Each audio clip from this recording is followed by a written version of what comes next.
मैं उम्र पूछी है, कमर नहीं पूछी। ਉਮਰ ਤਾਂ 38 ਹੈ ਜੀ, ਕਮਰ 48 ਹੈ। ਭਾਰ ਕਿੰਨਾ ਕੁੜੀ ਦਾ? ਤੁਸੀਂ ਤੋਲ ਕੇ ਰਿਸ਼ਤਾ ਕਰਦੇ ਹੋ ਜੀ?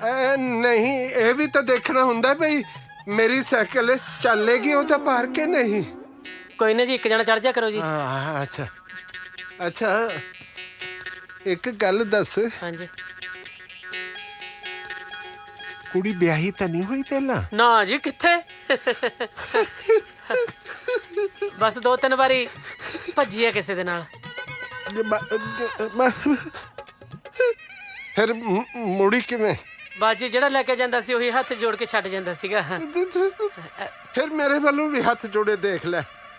ਤੂੰ ਹੁਣ ਇੱਥੋਂ ਨਿਕਲ ਜਾ, ਮੇਰੀ ਤਾਂ ਸਾਰੀ ਉਮਰ ਛੱਡ ਛਡਾਈ ਦੇ ਵਿੱਚ ਹੀ ਨਿਕਲ ਜਾਊਂਗੀ। ਹੈ ਜੇ ਕੋਈ ਚੱਜ ਦਾ ਰਿਸ਼ਤਾ ਮਿਲਿਆ ਤਾਂ ਹੀ ਇੱਥੇ, ਨਹੀਂ ਚੱਲ ਦਫਾ ਹੋ ਇੱਥੋਂ। ਪਸੰਦ ਨਹੀਂ ਆਈ ਜੀ?